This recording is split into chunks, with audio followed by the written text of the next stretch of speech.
நீங்க ஒவ்வொரு நாளுக்கு ஒவ்வொரு சரக்கு குடிக்கிறீங்க. இது என்ன சரக்கு எனக்கு எப்படி தெரியும்?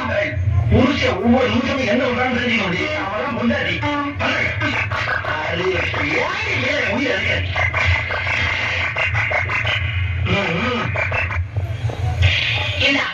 எனக்கு சோறு போடுறதுக்காக ஒரு பாட்டு, என் கழுத்துல தாலி கட்ட பாவத்துக்காக ஒரு பாட்டு, உங்க ஆத்தாளுக்கு உனக்கு கஷ்ட சொத்துக்கு ஒரு பாட்டு.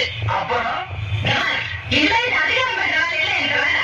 இப்ப நானும் வேலைக்கு போறேன். நான் ஒரு நாளைக்கு கூட்ட பெருக்கலன்னா நீ ஒரு நாளைக்கு கூட்ட பெருக்கு. நான் ஒரு நாளைக்கு சமையல் பண்ணனா நீ ஒரு நாளைக்கு சமையல் பண்ணு. நான் ஒரு நாளைக்கு துணி துவைச்சனா நீ ஒரு நாளைக்கு துணி துவைக்கணும். அப்புறம் முக்கியமான ஒரு விஷயம், என் விருப்பம் இல்லாம என்ன நீ தொடவே கூடாது. நீ சொல்லுறது தெரியுமா? இதுக்கு மேலே முடிஞ்சாங்கன்னா இந்த அவளை அடிக்க போய் அவன் தடுத்தீங்க.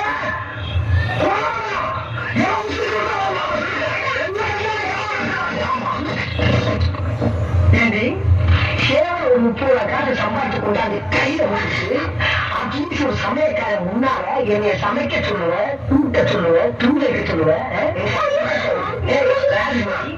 மெட்ராஸ்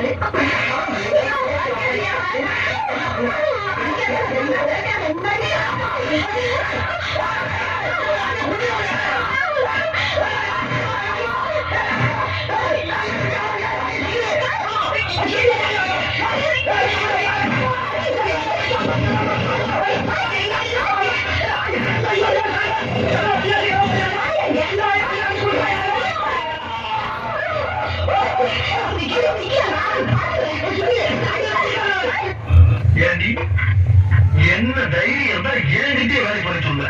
இந்த ஐடியா அவன் யாரு கொடுத்தா? பக்கத்து வீட்டுல புதுசா குடியிருக்காரு மாமி மொத்த ஐயாவா? வேற யாரு? அக்கம் மொத்த குடியிருக்காரு உன் ஃப்ரெண்ட் அவனு மொத்த. வேற யாரு கொடுத்தா? ஒரு வீட்டுல 2 பேர் சிந்திக்க கூடாது. அதே மாதிரி ஒரு வீட்டுக்கு 2 வாரப்படி கூடவே கூடாது. புருஷங்கார சிந்திக்கணும், பொண்டாட்டிங்கிறார பாரோ. புரியுதா?